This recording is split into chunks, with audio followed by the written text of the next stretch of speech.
तो हेलो दोस्तों, कैसे हो आप सब। सक्सेस स्टोरी के इस नए वीडियो में आपका दिल से स्वागत है। मुझे यकीन है आज के इस वीडियो से आप कुछ नया जरूर सीखेंगे। तो चलिए स्टोरी शुरू करते हैं। दोस्तों, अगर हम कोई भी काम करते हैं तो हमें ऊर्जा की बहुत ज्यादा जरूरत होती है। आप महसूस भी किए होंगे कि जब आप बीमार होते हैं तो आपकी ऊर्जा बहुत ही कम हो जाती है और आप चाह करके भी कोई काम नहीं कर पाते हैं। आप दिन रात बिस्तर पर ही लेटे रहते हैं और आपका बिस्तर पर से उठने का मन ही नहीं करता। और अगर आपकी ऊर्जा कम है तो आप पढ़ाई भी करेंगे तो आपको बहुत ही जल्दी नींद भी आ जाएगी। आपका पढ़ने लिखने का मन बिल्कुल भी नहीं करेगा और किसी भी कार्य में भी आपका मन नहीं लगेगा। आपको बहुत ही जल्दी थकावट लग जाएगी। इसलिए शरीर में ऊर्जा का होना बहुत ज्यादा जरूरी होता है। जिस इंसान के शरीर में जितनी अच्छी ऊर्जा होती है वह उतना ही चुस्त, दुरुस्त और फुर्तीला होता है। उसका शरीर उतना ही अच्छे तरीके से काम करता है। लेकिन जिस भी व्यक्ति के अंदर ऊर्जा की कमी रहती है उसका मन बहुत ही निराश और हताश रहता है। वह चिंताओं में डूबा रहता है। उसका कोई भी काम करने का मन ही नहीं करता और उसे तमाम तरह की बीमारियां जकड़ लेती हैं। इसलिए शरीर में ऊर्जा का होना अति आवश्यक है। मित्रों, आज के इस वीडियो में हम ऊर्जा बढ़ाने के तरीकों के बारे में आपको बताऊंगा, जिसे जान और समझ लेने के बाद आप खुद अपने अंदर की ऊर्जा को बढ़ा सकेंगे और खुद आप तरोताजा महसूस करेंगे। आपके शरीर के अंदर फुर्ती आ जाएगी। तो मित्रों, इस वीडियो को छोड़ करके कहीं जाइएगा नहीं। मित्रों, प्राचीन समय में नर्मदा नदी के किनारे बसे एक आश्रम में रोज की तरह गुरु अपने शिष्यों को तरह तरह की विद्याएं सिखाया करते थे। कुंडलिनी योग से लेकर के ध्यान करने तक वह सारी विद्याएं अपने शिष्यों को सिखाया करते थे। उन्हीं शिष्यों में एक निर्मल नाम का एक शिष्य था जिसका व्यवहार अन्य शिष्यों से बिल्कुल अलग था। उसके शरीर में ऊर्जा रहती ही नहीं थी। वह हर समय थका थका सा रहता था। एक बार की बात है, गुरु रोज की तरह अपने शिष्यों को ज्ञान का उपदेश दे रहे थे। उपदेश के बीच में ही निर्मल को नींद आ गई और गुरु की नजर अचानक निर्मल पर पड़ गई। फिर गुरु को गुस्सा भी आया। गुरु डांट कर बोलते हैं कि निर्मल, तुमने रात को ठीक से सोया नहीं था क्या, जो तुम्हें अभी इसी वक्त नींद आ रही है। निर्मल घबरा गया और वह तुरंत नींद से जाग गया और फिर कहने लगा कि गुरुवर, माफ कीजिएगा, मैं रात को भी सोता हूं, फिर भी पता नहीं क्यों मुझे हर समय नींद आती रहती है। ऐसा लगता है कि शरीर में जान ही नहीं है। मैं बहुत जल्दी थक भी जाता हूं, चाह करके भी मैं कुछ कर नहीं पाता। गुरुवर, मेरा पढ़ाई में भी बिल्कुल मन नहीं लगता। मैं तरह तरह के उपाय भी अपनाता हूं और फिर भी मैं सफल नहीं हो पाता। हर समय ऐसा लगता है कि हमारे शरीर की ऊर्जा को किसी ने छीन लिया है। गुरु कहते हैं कि निर्मल, तुम बिल्कुल भी घबराओ नहीं। आज तुम्हारे साथ साथ मैं सभी शिष्यों को शरीर की ऊर्जा बढ़ाने के तरीके बता रहा हूं, जिसे तुम सब ध्यानपूर्वक सुनना। गुरु कहते हैं कि शिष्यों, सिर्फ अच्छा भोजन करने से शरीर में ऊर्जा नहीं बढ़ती। शरीर में ऊर्जा बढ़ाने के कई सारे कारण होते हैं। गुरु कहते हैं कि आश्रम में जो अनाज की खेती होती है तो क्या वह सिर्फ उसमें पानी डालने से ही अच्छी फसलें तैयार हो जाती हैं क्या? सभी शिष्य कहते हैं कि नहीं गुरुवर, उसमें तो खाद माटी के साथ साथ तमाम चीजें डालनी पड़ती हैं, तब जाकर के फसल अच्छी तैयार होती है। गुरु कहते हैं कि अगर खेतों में पौधों को सिर्फ पानी ही डाला जाए तो क्या फसलों की पैदावार अच्छी होगी? सभी शिष्य कहते हैं कि नहीं गुरुवर, ऐसे में तो फसलें मुरझा जाएंगी। गुरु कहते हैं कि ठीक उसी प्रकार हमारे शरीर की भी हालत होती है। अगर हम सिर्फ खाना ही खाएंगे अच्छा तो भी हमारे शरीर में ऊर्जा नहीं पैदा होगी। अच्छी ऊर्जा पैदा करने के लिए कई सारे तरीके होते हैं। उनमें पहला तरीका है कम खाने की आदत डालो।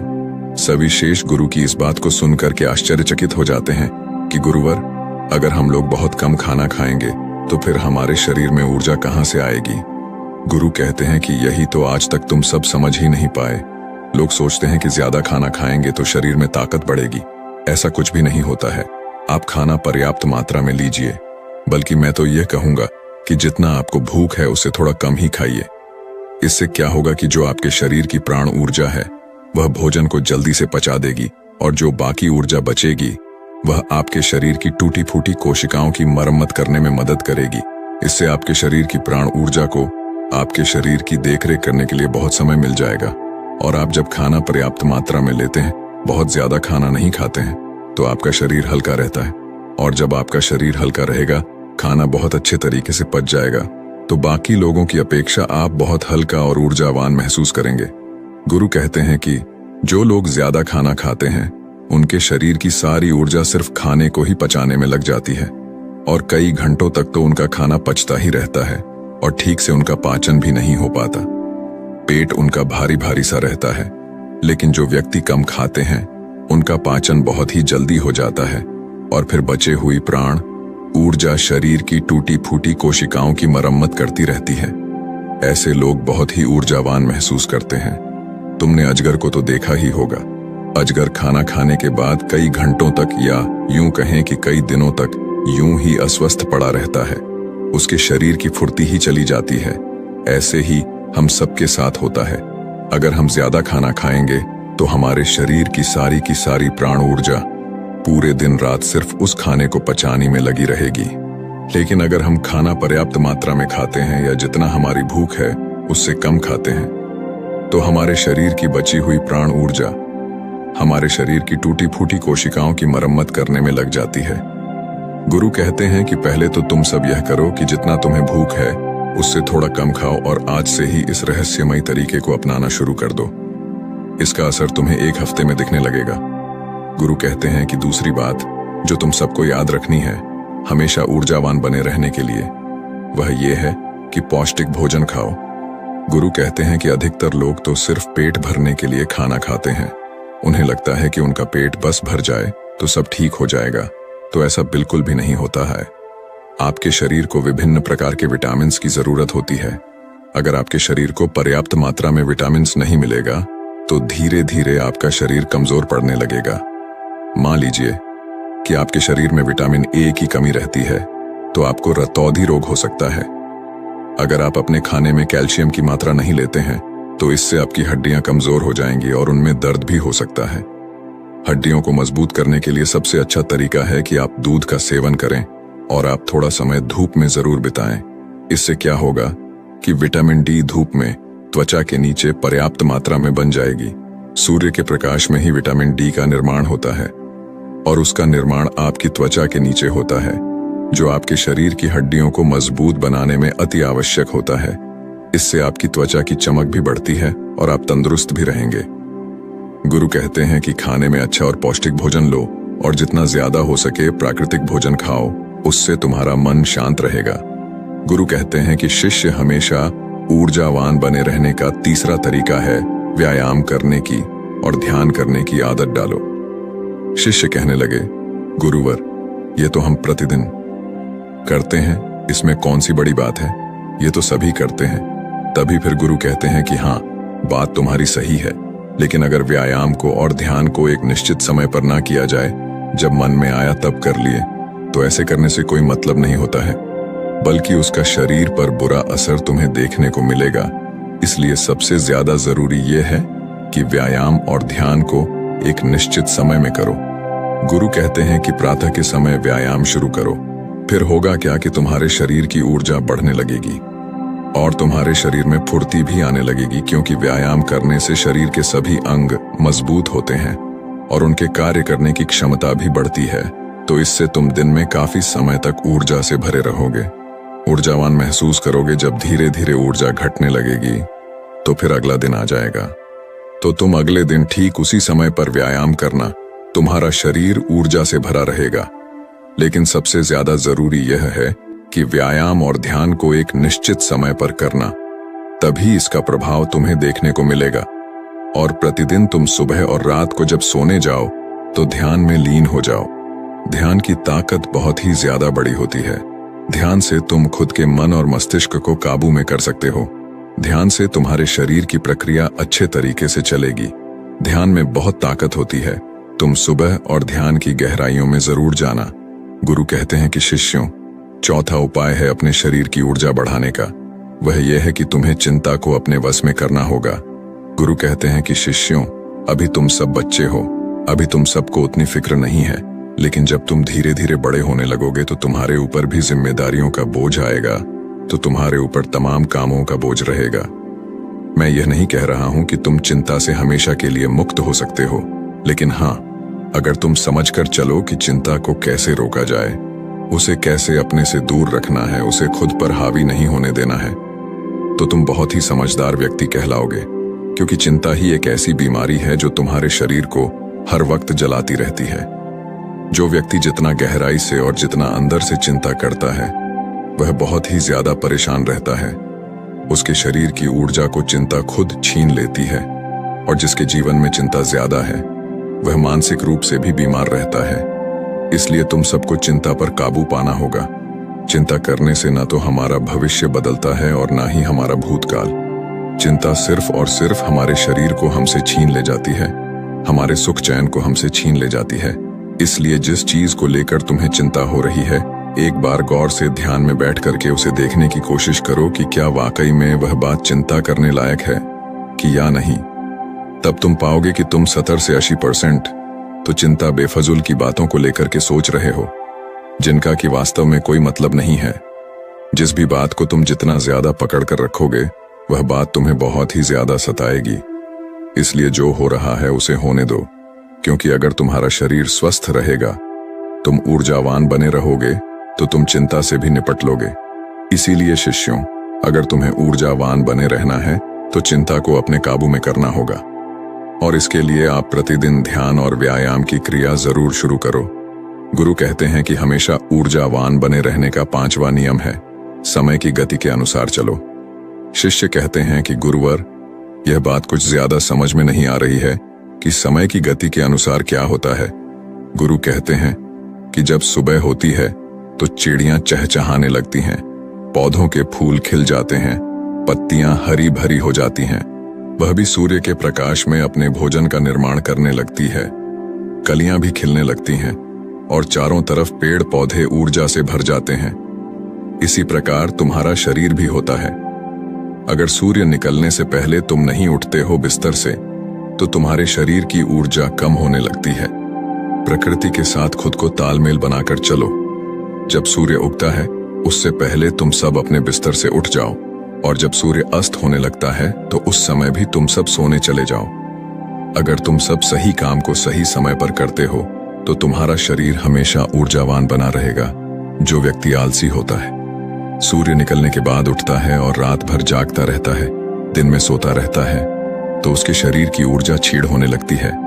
क्योंकि अगर तुम प्रकृति के साथ खुद को तालमेल बैठाकर नहीं चलोगे, तो तुम्हारे शरीर की ऊर्जा कम होने लगेगी। इसलिए अपने सभी कार्यों को समय के अनुसार करो। जब तुम समय के अनुसार कार्य को करोगे, तो तुम्हारा शरीर भी स्वस्थ रहेगा और तुम्हें कार्य करने की चिंता भी नहीं रहेगी, क्योंकि तुमने अपने कार्य को सही समय पर कर लिया। कुछ लोगों को नींद रात में इसलिए नहीं आती है क्योंकि एक तो चिंता उन्हें बहुत सताती रहती है, और दूसरी बात यह है कि वह समय के अनुसार चलते भी नहीं। इसलिए अगर तुम्हें लंबी जिंदगी जीना है, तो अपने कार्यों को समय के अनुसार करो। गुरु कहते हैं कि हमेशा ऊर्जावान बने रहने का 6ठा नियम है, खुद पर ध्यान दो। गुरु कहते हैं कि यह बहुत ही शक्तिशाली नियम है। खुद पर ध्यान देने का मतलब यह है कि तुम सब खुद से खुद को प्यार करो, खुद के लिए अच्छा सोचो। कई बार होता है कि कुछ लोग दूसरों की जिंदगी से बहुत ही ज्यादा निराश रहते हैं। अगर कोई दूसरा विकास कर रहा है तो उससे बहुत ही ज्यादा परेशान रहते हैं। उससे उनके अंदर जलन की भावना उत्पन्न होने लगती है, और जो व्यक्ति दूसरों के विकास से दुखी रहता है, तो उसके अंदर जलन की भावना पैदा हो जाती है। तो धीरे धीरे उसका शरीर ऊर्जा से छीड़ होने लगता है। इसलिए दूसरों पर ध्यान देने की बजाय खुद पर ध्यान दो, खुद को बेहतर बनाने में लग जाओ। जब तुम पूरी ऊर्जा के साथ खुद को बेहतर बनाने में लगोगे, तो तुम्हारे कार्य जरूर सफल होंगे। वह व्यक्ति अपने जीवन में कभी भी सफल नहीं हो पाता जो हर समय दूसरों के बारे में सोचता रहता है, दूसरों की बुराई के बारे में सोचता रहता है, दूसरों से जलन की भावना रखता है। उस व्यक्ति की ऊर्जा कभी भी अच्छी नहीं रहती। लेकिन वहीं पर जो व्यक्ति अपने बारे में अच्छा सोचता है और दूसरों के भी बारे में अच्छा सोचता है, तो उसकी ऊर्जा हमेशा बनी रहती है। इसीलिए अपनी ऊर्जा को अगर बढ़ाना है, तो खुद के बारे में अच्छा सोचो और खुद से बहुत प्यार करो। जब कोई इंसान किसी दूसरे व्यक्ति से जलता रहता है, तो उसके हार्मोन्स नकारात्मक होने लगते हैं, और अच्छे हार्मोन्स कभी भी उसके शरीर से स्रावित ही नहीं हो पाते, जिससे उसकी ऊर्जा कम होने लगती है। लेकिन वहीं पर जो व्यक्ति अच्छा सोचता है, पॉजिटिव रहता है, तो उसके शरीर के सभी हार्मोन्स सकारात्मक तरीके से निकलते रहते हैं। जिससे उसके शरीर में ऊर्जा बनी रहती है। गुरु कहते हैं कि हमेशा ऊर्जावान बने रहने का 7वां नियम है, सकारात्मक रहें। कैसी भी सिचुएशन तुम्हारी जिंदगी में आ जाए, तुम्हें हमेशा सकारात्मक बने रहना होगा। जो व्यक्ति जितना ज्यादा सकारात्मक होता है, उसकी सोच उतनी ही ज्यादा सकारात्मक होती है। वह उतना ही अच्छे तरीके से परेशानियों से निपट सकता है। लेकिन जिसके दिमाग में हमेशा नकारात्मक बातें ही भरी रहती हैं, वह नकारात्मक बातें ही सोचता रहता है, तो उसकी ऊर्जा लगातार नीचे की तरफ बहती रहती है, जिससे उसके शरीर की ऊर्जा धीरे धीरे क्षीण होने लगती है। लेकिन जिस भी व्यक्ति के अंदर सकारात्मक भावनाएं पैदा होती हैं, सकारात्मक बातें वह सोचता है, तो उसके अंदर की ऊर्जा ऊपर की तरफ बहती है। और जब ऊर्जा ऊपर की तरफ बहती है, तो वह किसी भी कार्य पर, किसी भी तत्व पर बहुत ही अच्छे तरीके से सोच पाता है। और जब वह किसी कार्य को करता है, तो उसमें वह सफल जरूर होता है। इसीलिए शिष्यों, हमेशा सकारात्मक बने रहना बहुत ज्यादा जरूरी होता है। जरूरी नहीं कि हर पल आप सकारात्मक ही रहे, लेकिन अगर आपकी सोच सकारात्मक है तो आप तमाम तरह की मुश्किलों से पार पा सकते हैं, मुश्किलों को अपनी जिंदगी से हरा सकते हैं। इसीलिए सकारात्मक सोच के साथ आगे बढ़ने का प्रयास जरूर करो। गुरु कहते हैं कि शिष्यों, यह 7 नियम अगर तुम सब अपना लेते हो, तो तुम्हारे शरीर की ऊर्जा कभी भी कम नहीं होगी। हमेशा तुम ऊर्जावान बने रहोगे और निर्मल। तुम तो मेरी ये 7 बातें आज से ही अपनाना शुरू करो, और अभी से, ताकि तुम्हारे शरीर की ऊर्जा ऊपर की तरफ बहे और तुम सकारात्मक सोच सको। जब तुम्हारे शरीर की ऊर्जा ऊपर की तरफ बहेगी, तो तुम्हें नींद भी समय पर आएगी।